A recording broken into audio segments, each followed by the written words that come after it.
You're listening to the PT Pintcast, where smart people in healthcare come to make noise. Here's your host, Jimmy McKay.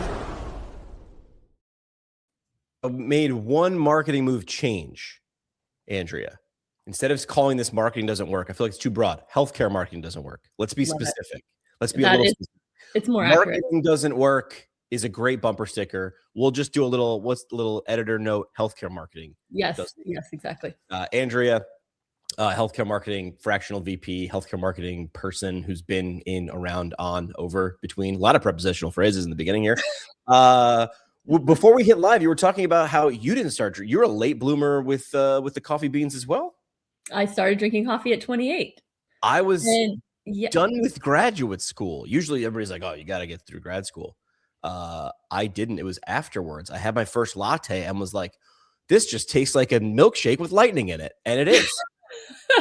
I was really tired one morning. I was also finished with grad school. I was tired on the way to work. And I was like, I should just try it. Now I mostly drink tea or decaf. And I pretend I just pretend that it's giving me energy. Everything's with ice. Nothing's hot. I can't drink hot liquids. I burn myself. Hot water burn, baby. All right. So are you a little hungover today? Just play along with me. If I were to be a drinker, I would be hungover today. From all of the advertisements, Andrea. Yes, I am. And yes, a lot of advertisements. Well, just a lot of talk. Some of it about the football game, a lot of it not about the football game. Yes, it was. Yeah. But people have always, I remember for years, the statistic, I don't even know if I heard anybody even talk about the statistic of what a 30-second ad costs. I, on purpose, didn't take notes. My thought process was, if it's big enough for me to be able to remember the next day when I'm Super Bowl hungover, then it moves the needle. I don't remember hearing it once at all. And we're inundated with media constantly. Bang, bang, this statistic, do a reel about whatever. I don't think I heard the cost of a Super Bowl ad one time. Did you? I didn't. No, I also did not hear that. I'm going to guess it's a lot of money still. I think I texted you yesterday just to say, hey, let's make this the focus, since obviously it's advertising, but we can, one step away from Kevin Bacon is healthcare marketing. Yep. What, if anything, stood out to you? Let's go. Do you want to go negative, positive, or positive, negative? Let's go negative first, so we can end on positive. Let's anything do negative. Okay, negative or neutral. I'll call this negative or neutral. So just generally, like, AI as creative, I thought was really interesting in a lot of the ads. I also didn't note which brands they were, I'll be honest. Yeah. There's a lot of you've been in these meetings. People who are listening in healthcare who are not in the marketing meeting, you'd be shocked. No, you wouldn't be shocked. You've been in these meetings. They're just like any other meeting where there's an idea on the table, and by the time it leaves, we make a concession with this. I meet you in the middle with that. Chris Voss is an author I reference a lot. He's a former FBI hostage negotiator. He calls this black shoe, brown shoe. And what you see on the screen, I'm pointing at my TV. I don't know why I'm referencing that on the podcast. He calls it black shoe, brown shoe. If we're in a meeting and you have two co-CEOs and one says, we got to go black shoe for the suit, and the other one says brown shoe, how do you compromise? You wear one black shoe and one brown shoe, and that is terrible. That is a terrible move. So sometimes it's, let's make the video crazier or bigger, and you're compromising, you're making concessions until when you stop and you turn around and you have no idea what the video is even about because you made so many compromises. It's like this we talked about last week, Frankenstein. It's like you get to a homepage and everyone is weighed in, and it doesn't say, it's a mess. Like, at best, it doesn't say anything. At worst, it's just a mess. Yeah, it's a train wreck. So I was watching Super Bowl, half of it with some people, half of it by myself. I usually watch the first half somewhere else, and I'm a get together fan. I'm a snacks fan, big snacks fan. I'll watch a sporting event. I'm more of a hockey, baseball guy. Game was pretty boring. That's okay. I mean, the players don't care. They're like, I got a ring, I got paid, whatever. Did any ads stand out to you? Do you remember an ad that you were like, oh, yep, this will drive something? So Serena Williams was promoting GLP-1. Oh. And like, you see ads all of the time for pharma. But Super Bowl promoting GLP-1 with Serena and like the tie back to she was in the halftime show last year. I thought that was an interesting thing. And like everyone knows her and she's super strong. And they were introducing like their new pill, which I thought, well, I have a lot of feelings about this, but for the sake of this conversation, I thought it was really interesting. They put that many dollars to be front and center.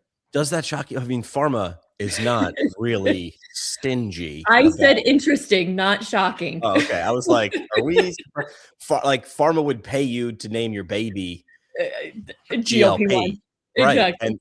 And then pay for life, like whatever your kid's life, got college, everything. They'll just write you a check tomorrow. So that was a healthcare one that definitely stood out for sure. I don't know if there were any that jumped out to you. I'm not a note taker. I remember the Emma Stone one because I thought, oh, I get it. So the Emma Stone one was sort of like a perfume commercial. It was very like cinematic. But it was like Weebly or Wex or it was Squarespace or Wix. One of them. There we go. It was. Although here's why I liked it. Do you remember what just like broad strokes? What was she doing? It was like emmastone.com domain not available. What are people going to do? Go to emmastone.com. Then you don't have to worry about. So there's a little bit of attribution because now you're the marketing person at whatever Squarespace or Wix or GoDaddy. It wasn't GoDaddy. But I think it was Squarespace. There was a different. I think it was Squarespace. Yeah. I'm going to go there in a second. But that's the thing. Now what are people going to do? I got to see it. This got me thinking. This was the ad I hope we would talk about. When people go digital and high tech and AI, that's my cue to go analog. Because I like to skate where the puck isn't. I learned that from watching, being told what to do. It's why like a few years ago, I was like, hey, let's send postcards. And we can actually see who took action on a postcard. Because it's so the opposite. And it doesn't cost you more. Ironically, it costs you less to be different. Exactly.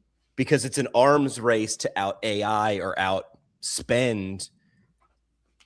But what you could do, So my tweak, if I give a little note or like, ooh, yes, and let's say yes, and not a note, not a detraction. What could you have done with AI technology and analog? Would have been putting a phone number somewhere and saying, text me. Because then you got to. Do you know what I mean? To do it. Yeah. Like, I forget the dude's name, but 867-5309 was that was legendary. He didn't do it on purpose. No. But imagine you own that number. But imagine instead of just imagine you did the Emma Stone commercial, emmastone.com, which of course I have to go there. I didn't yet. Yeah. Maybe I'm denouncing my own point. But imagine it was like you flashed a number and you kept it subtle. Like it was there long enough to write down. And of course, everybody can pause TV. Now that's not an issue. Yep. And then you texted it and now you were in a text conversation. That's some next level stuff, in my opinion. Cool. That could have, people could still be doing. And then you tell a friend, dude, text this number and see what it says to you. Because you tell the bot to change every time. In response to your whatever, like what and that becomes user-generated content because people are all over that. Yes. And then if you're on the other end, screenshot that. There's your ad campaign for the next 2 weeks. Let's get hot next year, Jimmy. So I've got a friend who I was in radio with. I want to give him a nod. I'm going to give myself a nod too, which, hey, nod. We worked together in radio 15 years ago. We were in the same building. He was on the pop station. I was on the rock station. But he did afternoons and nights. I did afternoons. So we were in the building at the same time. I watched him run around that building doing video 15 years ago and being like, that's the direction. And everybody's like, he's doing video, but where are we going to put it? And I'm like, the internet feels like a good place to put it. But anyway, it was not really supported. He was the guy running around. And do you know what my buddy Ralphie does now? What does he do? He's the entertainment reporter for USA Today. So he's the guy running around the Grammys. He's the EGOT and the Super Bowl. So I looked up, of course, still keep in touch with Ralphie because if I want to know what's that, most of the time he can't tell me what he's doing because he's interviewing somebody 2 months ago for their commercial that's going to air yesterday. So most of the time he's like, ugh, he can't tell what he's doing. He did a little ranking, or I did a little AI search. His standout by Ralphie, the T-Mobile. Tell me why. I'm going to bring up my graph. This is consulting companies. It is B2C value pyramid, and real high in the emotional category is nostalgia, right in the middle there in the emotional. So you get Backstreet. Who's your target market? I'm going to guess Andrea. I don't know if you're a Backstreet or you were a Team NSYNC. I'm not sure, but you were team one of them. This was not an opt-in. This was you were NSYNC or you were Backstreet Boys. I mean, they really needed NKOTB. That was before. That was a little before. It was they paved the way. Right? They did pave the way, right? So they knew. I mean, they know their audience and they know it's Backstreet Boys. So T-Mobile wants to sell phones. Who makes the decision for the household? Females of what age? 30 right now. If you're gonna aim for 30, 40s. What did they like when they were 17? Give me a little Backstreet. Give me a little Backstreet. And T-Mobile goes, ding. That's worth the spend. If you're going to double down, with the Super Bowl commercial, buying the real estate and the time is table stakes. Now you need to put something in it. It's like, so you bought land on Rodeo Drive. You still have to buy a house, or it's not a thing. And furnish it, right? It's interesting because I think the T-Mobile had this element similar to the Dunkin' commercial. We'll get to that. And it was nostalgic and people were super excited, but it was transactional. And I was trying to think back of, they don't have like an ambassador that they're weaving through, that they're trying to like get you to be comfortable with. You just immediately know, like, I know Backstreet Boys and I like them. Cool. Yeah. And now we're talking. Wait, do you think T-Mobile or Dunkin' should have a face? I don't think they need that anymore. I think brands used to do that, and some brands still do that. But I think it's okay to be transactional because we are filtering so much noise that, like, are we even going to care or remember that that's who their spokesperson was? Like, we know, we'll get to the Dunkin' one in a minute, but I thought it was a smart play to just sort of say, like, yep, this is who we're targeting right now. We know they're paying attention. Yeah. You're earning attention. You're earning attention over time. What's the goal, in my opinion? And we'll get to the article that just came out that I helped co-write. And by co-write, I like dropped 3 bars and left. You're trying to earn. You're fighting for attention to ultimately do something. And in my opinion, it is trust, familiarity, coziness, warmness, and that cannot be purchased in a transaction. Right. If you're trying to build a relationship and you're trying to purchase it, that is a possibility. That's just the oldest profession on the planet. Right. Do you want to be that, or do you want to earn attention? And that's not saying you don't have to pay for it. So T-Mobile was good. I thought it was good. I like those guys. And it also comes off like they know how to read like everybody in the room knew how to read the room, which is like, we get what we are. We were the cool thing for 8 minutes, and now we're 42 and now they're 52. Sorry, I did my math wrong real quick. Exactly. It was great. It was good. Yeah, I liked it. It was good. It was really good. I didn't see this one, but Ralphie said the Instacart Bananas, directed by Spike Jonze, disco powered, Ben Stiller. I didn't see it. I was super confused. So weird? It was weird. So we also are like, we like to get together and have snacks. So we were at a friend's house. I have 2 small children. So I was keeping an eye on my children running around the friend's house. And I was also trying to understand what was happening on these commercials and the game. But the game was very easy to pay attention to because there wasn't much happening as a Patriots fan. Bananas was confusing. So they were dancing. There was a banana. There were like some other fruits maybe. And I was like, where is this going? Like, what brand is this? And then it was Instacart. And I forget what the message was. Like, I don't choose know. your own bananas or something. I don't remember what it was. Think about that. If Andrea, who is not looking at it for just LOLs, like you're looking at it for like, oh, you're like, what's the angle? What's the other angle? How's it going to play out? If you can't figure it out, and what are the commercials? 15, 30, at most 60. It was like 15, right? It was a super short. And everyone's like, figure it out. what's going on? And I get the let's be so weird, like Puppy Monkey Baby. Do you remember Puppy Monkey Baby? Of course. Who can forget it? Who was it? I don't remember who it was. Right, but- that's the problem. I remember Puppy Monkey Baby. I think it was Mountain Dew. I don't even know. I don't. Oh, I think it was. Was it Mountain Dew or like? I don't remember. Yeah. So yeah. I get where you're like, dude, you'll be humming Puppy Monkey Baby for a decade. I go, great. What does that get us? So I remember the song, but I don't remember who sang it. I don't remember who sang 8675309, but I remember that damn phone number. Exactly. So weird is a great big spike. And then what? That's the thing. I get, let's put all the effort into one banging video. Go to my Instagram account. I'd rather 450 B minuses in a row. That's just me because I'm trying to build familiarity. Exactly. I didn't see this one a lot either, but Ralphie said American Icons, Anheuser-Busch. The spot featured Clydesdales and a bald eagle hatchling bonding to the soundtrack of Leonard Skinner's Freebird. That's what, but I mean, if you said that was an ad and who did it, I'd be like Budweiser. I didn't see any of the alcoholic beverage commercials, but I did read up on them this morning and that they were like just clinging to tradition. And that's what you think they do. I remembered Grubhub. It was called The Feast, FEEST. Did you see this one? There was a bunch of people around a table asking who's going to eat the fees, and then Grubhub is like, we're going to eat the fees.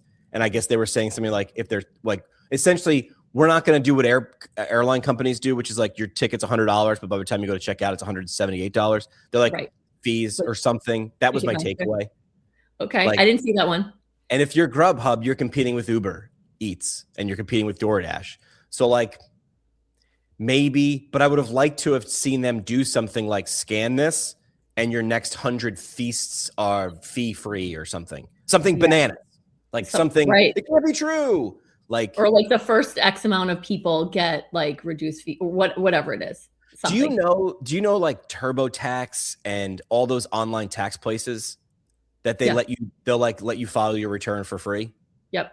Do you know they legally have to? Oh.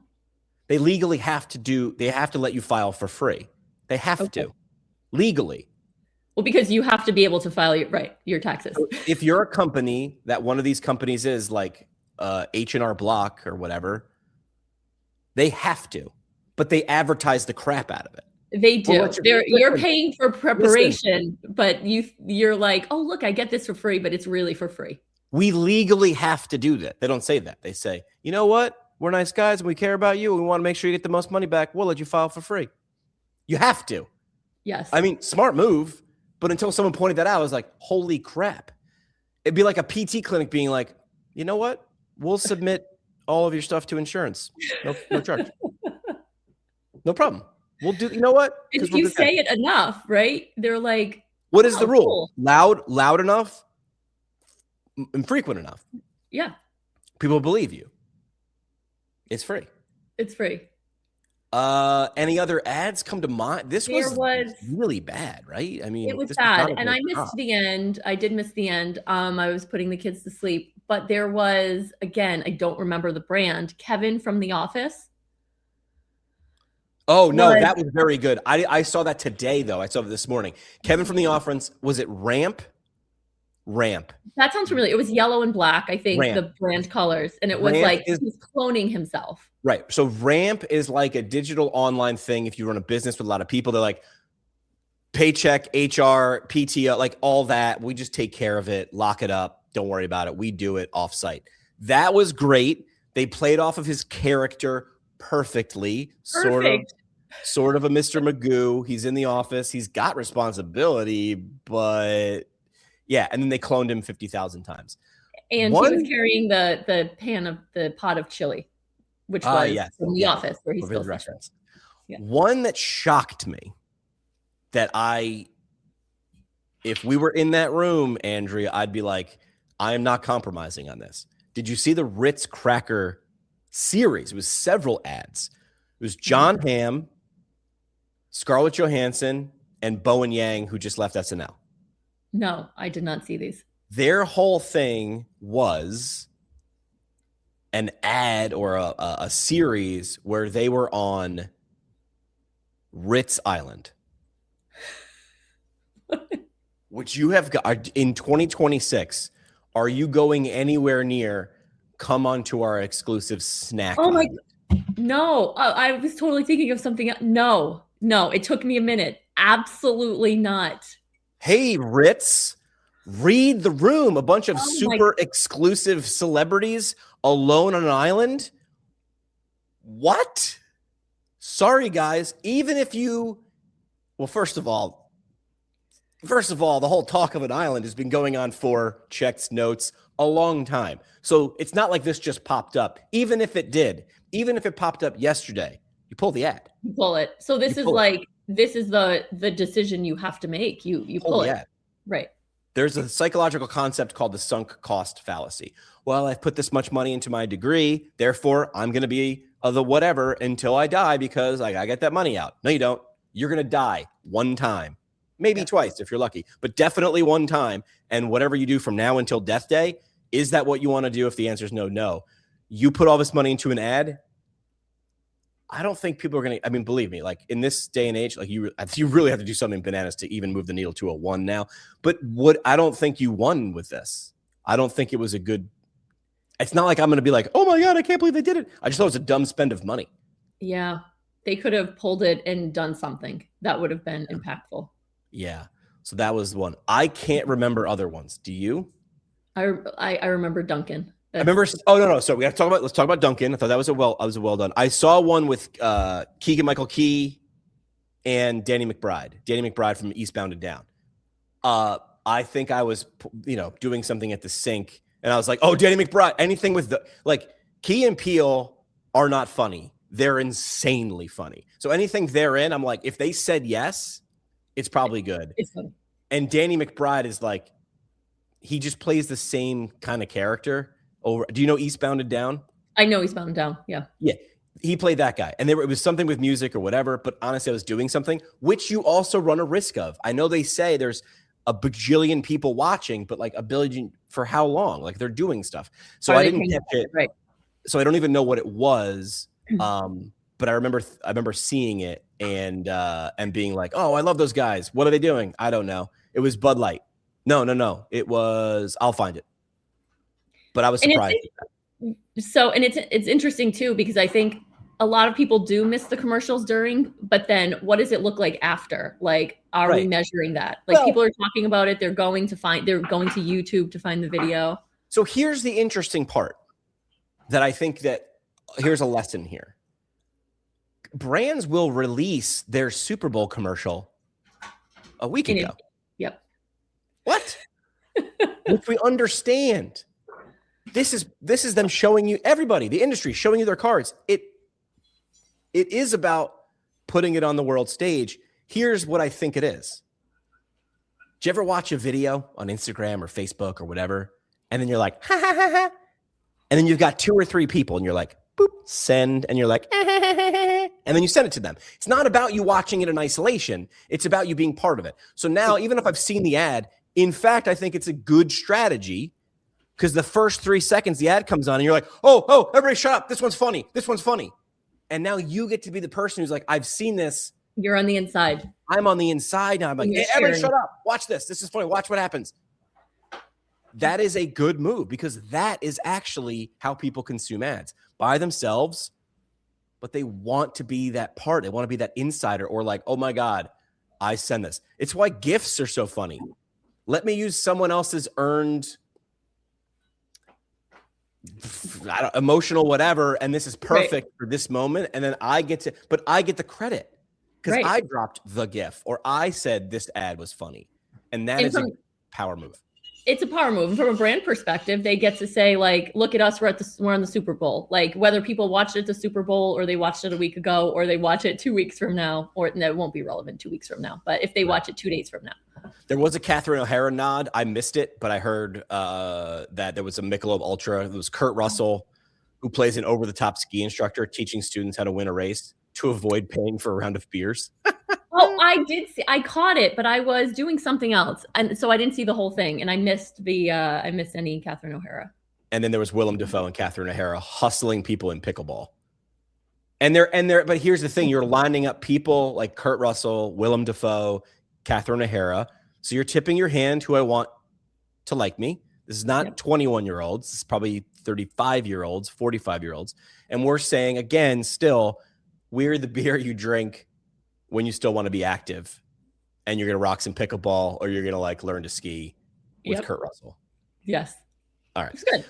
So now let's talk about the one, I guess, I don't know. I guess we'll crown, since we both didn't know, we both liked this one. The Dunkin' Donuts one felt good. And it combined a lot of nostalgia. It was a lot of nostalgia. It was, at first I was sort of like, what are they doing? Like, what's going on? But it was, the nostalgia piece is exactly what it was. You know, and it's interesting. Dunkin' doesn't need, like a lot of these advertisers, they don't need to advertise. People go there. And this is like, look at me, I'm culturally relevant. I understand you. I know what you like and makes you feel good. Like, that's what they were doing. Do you remember the Dunkin' track suits? Of course. The Dunkings. So they're staying with this whole, like, we're from Boston, and that's fine. Like, people in New York, like, we should hate that, but we don't. We're sort of like, we get it. We like it. It's good. It's better than Starbucks. We're not going to drink Starbucks. Screw those guys. We're real. They're just positioning them. They're like, we're Toyota, and Starbucks can go over there and be Lexus, and that's cool because we're with the people. So the whole thing was Goodwill Dunking. Goodwill Dunking. Goodwill Dunkin'.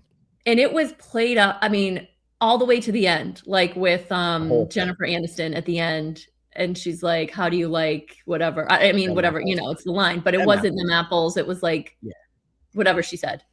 So good. So smart. Can you, I have the notes. Can you name all of the characters in that ad?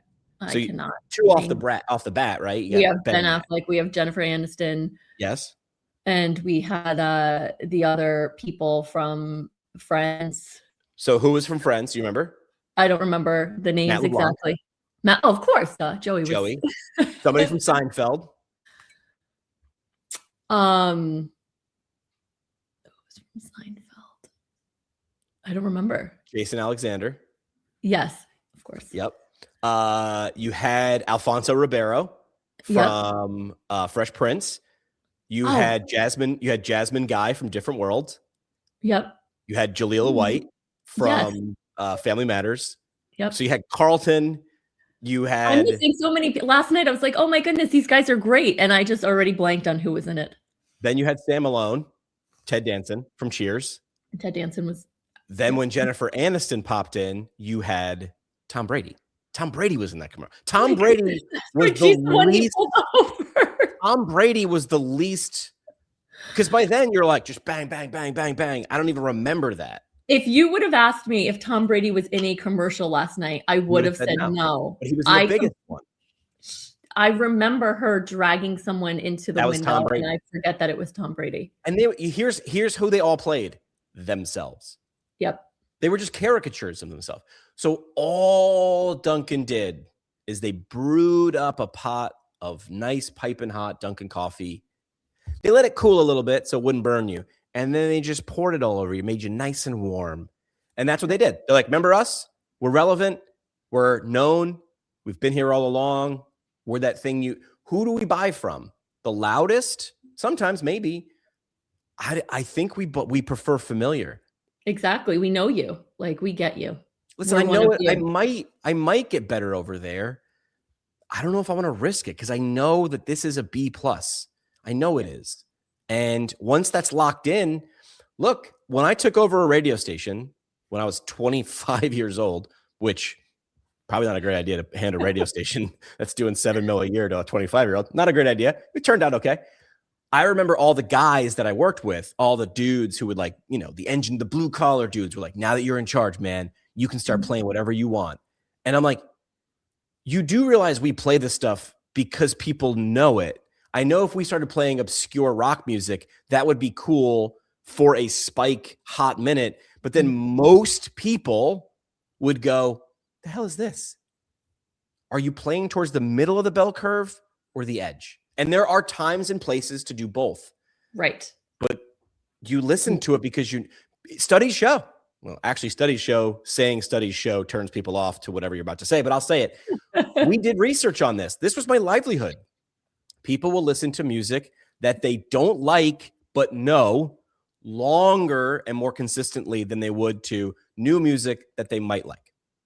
Interesting. Sorry. So that's why you get it. That makes sense. So when Spotify and Apple Music came around, everybody was like, we don't need radio anymore. We're going to go stream our own things. And Andrea, the data has shown people listen to the same stuff. Even when you're now the program director of your own radio station on Spotify, you are, yes, you do. You do little tastes. Let's go a little edgy. Let's try who's Bad Bunny, bro. Who's this dude? Let's check it out. All right, I don't like it. Or, oh, I do. That's the thing. It's sort of this rolling conveyor belt. I have my middle of the bell curve. I have the stuff that's never going away. But every once in a while, I'll drop something off and pick something up.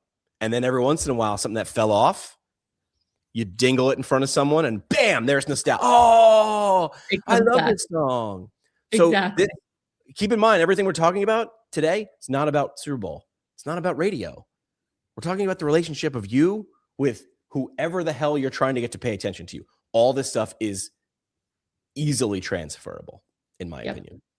It is like this. We're talking about being familiar. And so we're saying like, know me, right? Duncan knew us and T-Mobile knew us. And so we're saying whether you are spending millions of dollars at the Super Bowl or you're a PT clinic, if you are marketing to me, like, please know me and speak to me.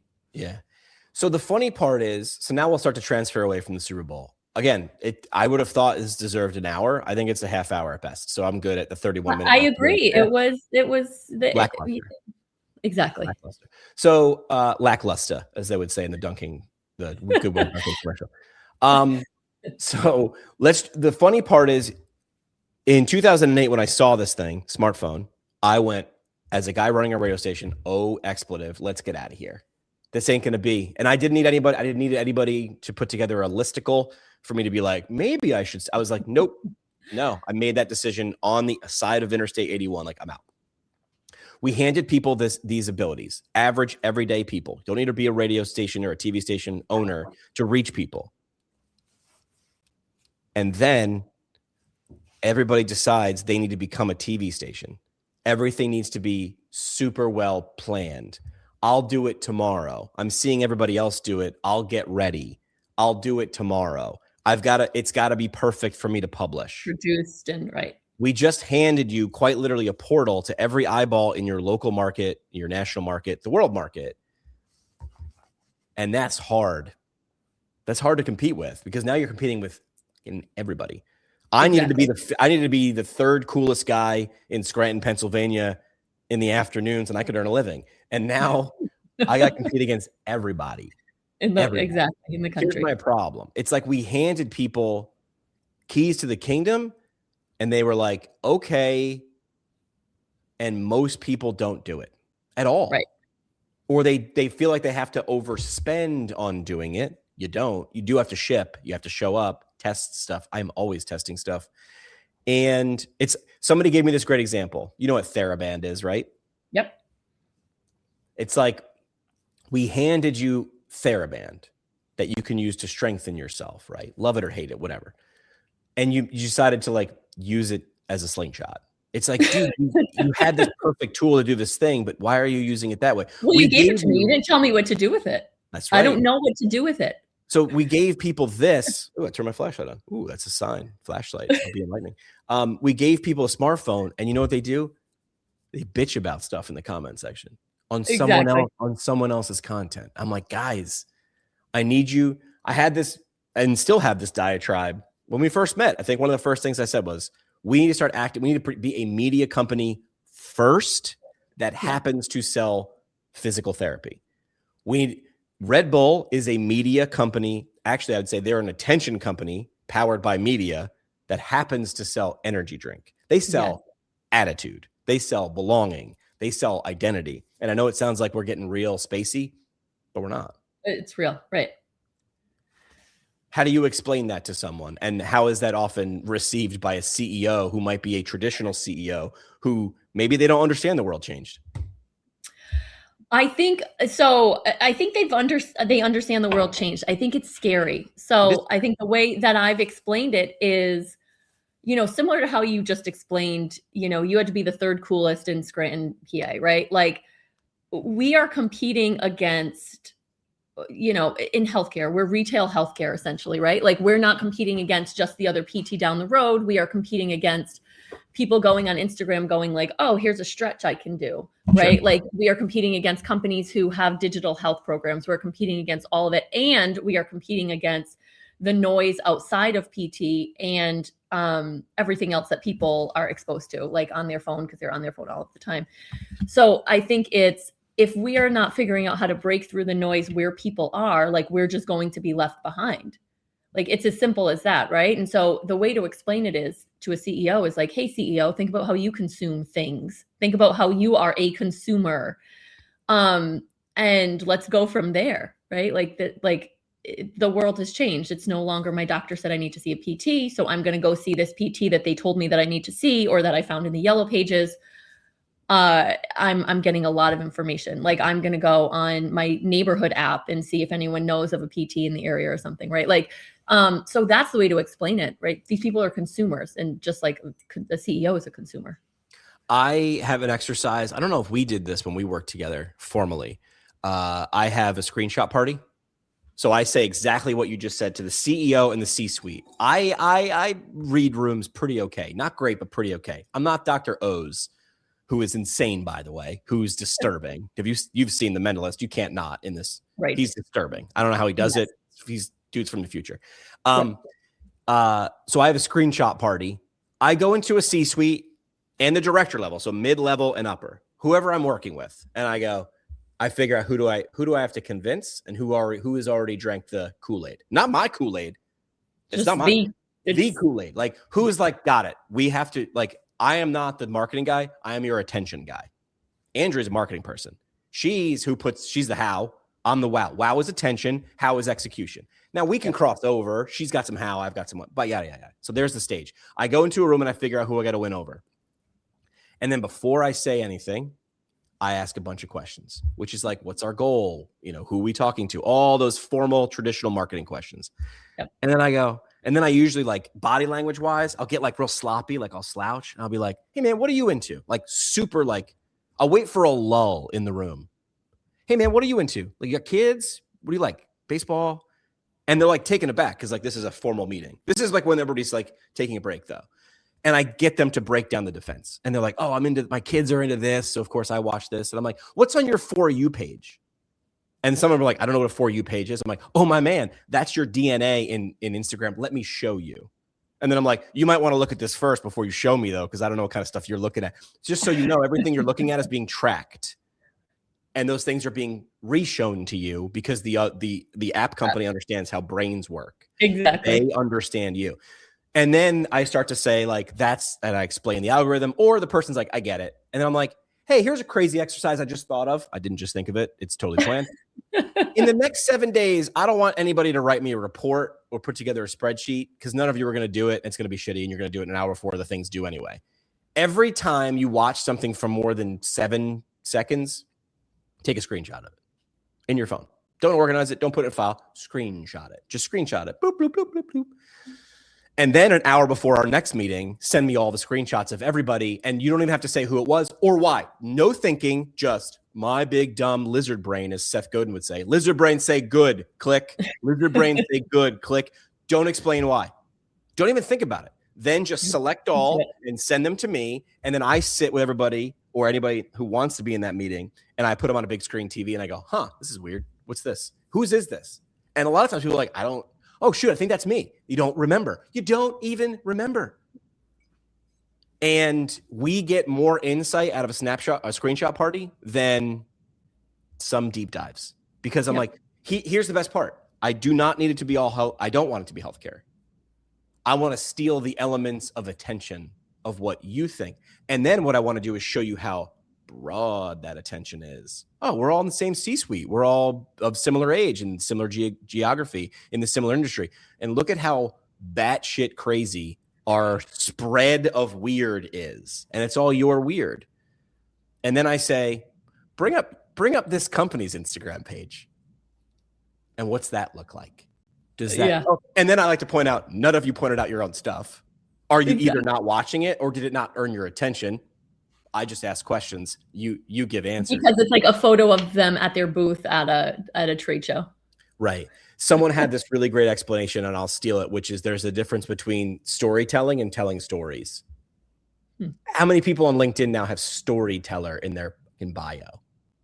Everybody's a storyteller. And I go, I say, show me the last story you told. And they're like, there's 4 pictures from our booth at that conference. And I go, that's telling me a story. I want you to story tell. And they're like, I don't know what that means. And I go, then I need you to delete that from your bio. Because you're not. Because you're not. Anybody can just write that, Andrea. Anybody can just write story. This is the year you have to be a storyteller. Then tell me a story. Storyteller. And then I go, all right, if you're not the storyteller, you're the conductor. Show me, don't tell me, show me the story this organization told yesterday.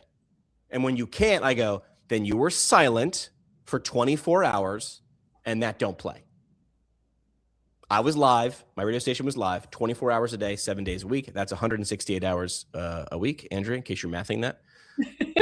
1 extra hour on when the clocks change. And that's why we'll now radio segue to the article that just came out that I helped co-write. And by co-write, so Larry Benz he's a big deal. A lot of people in PT know him, like him, respect him, trust him, but don't like him because he says stuff that pisses the norm and the status quo off. And I don't like that. I love that because that tells me he's on to something. It might not be right. Like everything he's saying might not be exactly on the money, but he's pressing on the right problems, or here's what we're doing in the article that came out today. And he's been big. And now he's like one of those guys who because everybody got a Substack as soon as Substack became a thing. Yep. But he actually puts good. He doesn't care. Dude, I'll say, dude doesn't need money. I'm going to guess. He founded Confluent Health. He's done a gajillion things. He doesn't need to do this.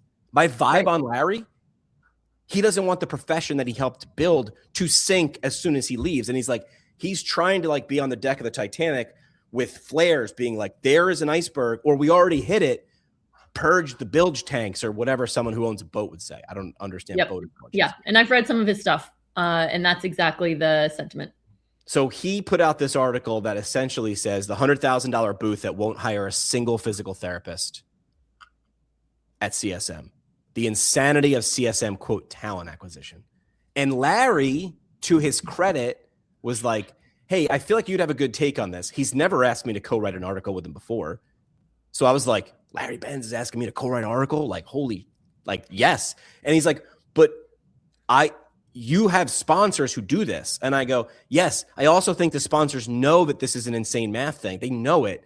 Larry's not crapping on people. Larry does not call out one company. Neither am I.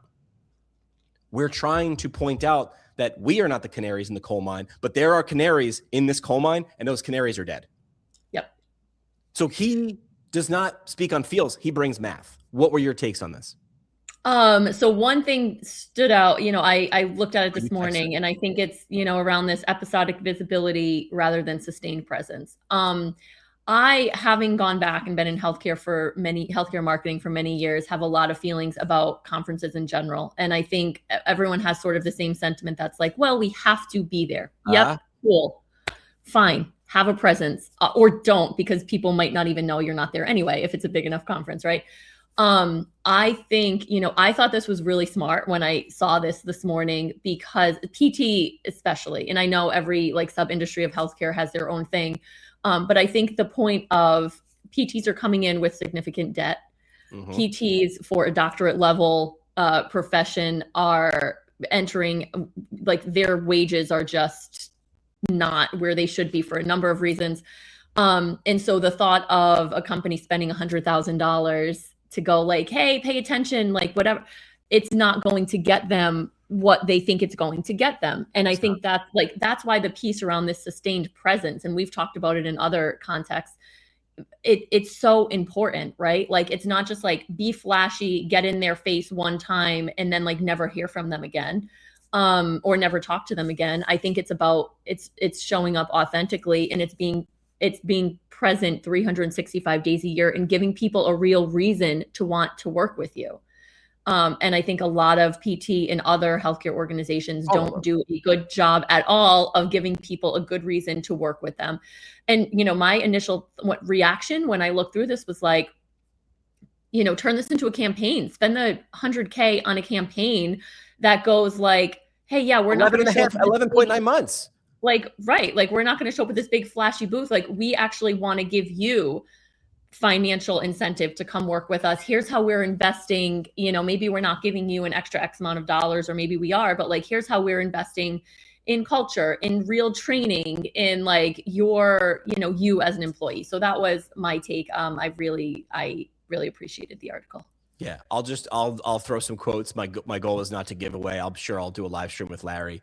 Some mic drop quotes from this piece from Larry Benz. Recruiting isn't an event, it's the downstream effect of trust.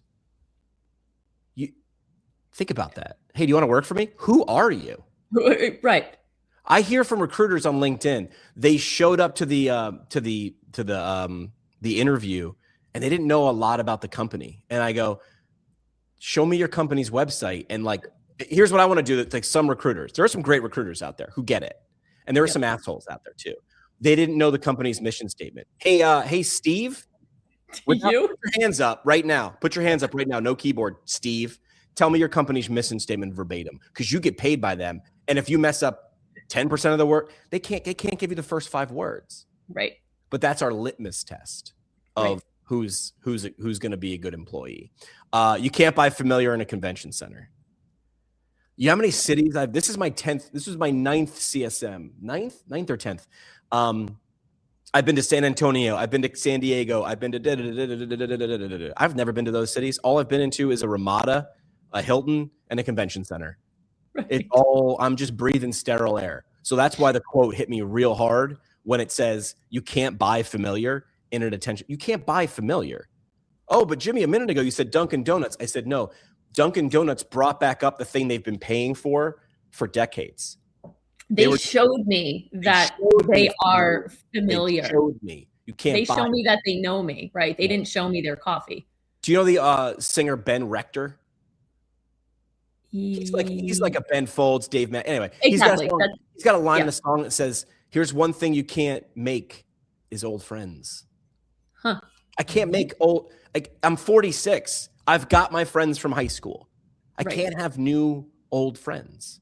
Right. You can have new friends. I can make new friends, and then 30 years from now be the old. But you can't you cannot buy nostalgia. Right. Ooh, that one landed. Ben Rector. Song's called Old Friends. Good one. Here's another quote. Attention is a 365-day game. Yes. CSM is a 3-day event. I liked that as well. Which one would you rather? So true. Andrea, do you have a puppy or a cat? What you have? You're an animal person. We have a dog. Great. What's the dog's name? Penny. Great. I just came into your house last night and stole Penny. Have Penny. My children would be very upset, Jimmy. Great. Now I have your attention. Penny is in a cage in an undisclosed location. Oh my gosh. Penny will be killed in 365 days. Right? You have $100,000 to save Penny. All you need to do is get 10 hires. Are you spending the $100K at a conference to save Penny? No. I'm not. I mean, Penny would eat. She would eat through the cage, but right. But you get it, right? Like, you get it, right? Like, I get you exactly. It's a yes. Why do we do it? And one of the quotes that I actually brought is a cliche from the 80s. And you really got to know like business from the 80s. Nobody gets fired from picking IBM. Yes, I saw that line. That's yes. So I'll explain what it means and why I included it. If you're in the decision-making seat, listen, man, your job is to keep your job first and foremost. I get it, right? But your job should be to like do the job better, make the company win. So if you're in the 80s, it was like IBM was a computer company and there were others, but IBM was it, man. IBM was Hellman's mayonnaise. So imagine you're sitting there and it's your job to pick what computer thing to roll out to make sure this next big thing that has to hit to keep the company relevant. And you're like IBM or something else. You pick IBM. Why? Because if you go with the variable and it tanks, you're on the hook. If you go with IBM and it tanks, it was like, well, we did make the IBM decision. Right. So do we have to exhibit at CSM? It's IBM. Not being there and it not working, everybody can blame you. And that is an emotion that I need you to objectively prove to me why we need to be there. I'll throw out a few more quotes. People don't work for companies they saw. They work for companies they trust. Like, think about this. The exhibit hall at a conference is a human zoo where every exhibit is a little cage with people with polo shirts on. And they're just all trying, hey, feed me kibble, put the quarter and throw me some attention. Giving you like a stress ball or something. The funny part is the people paying the $100K to be there are the ones still begging for attention as the important people walk by. Yep. They're just paying more to beg for attention. And getting less. And then you go to these companies' Instagram accounts, which, by the way, like it or not, is where attention is earned or ignored. Yep. And where familiarity is grown or not. And you are not there. I'll say one thing. I'm seeing more of this, and I don't know if it's because I'm clicking on more of it, but I'm seeing more big, medium, and small size clinics showing up. What they're doing is recycled garbage, though, most of the time. And I know I'm being harsh. They're doing the latest like craze, like, oh, here's a trend we can easily replicate. Let's replicate it. And I'm going, it's too late. It's too late. And does your audience like care about that trend? Oh, there's one more person doing that thing that I'm already over. I'm never going to double click. So I think you need to understand what do you have problem wise? It's not exercise videos. That's over, guys. That's a trend that's over. Sorry.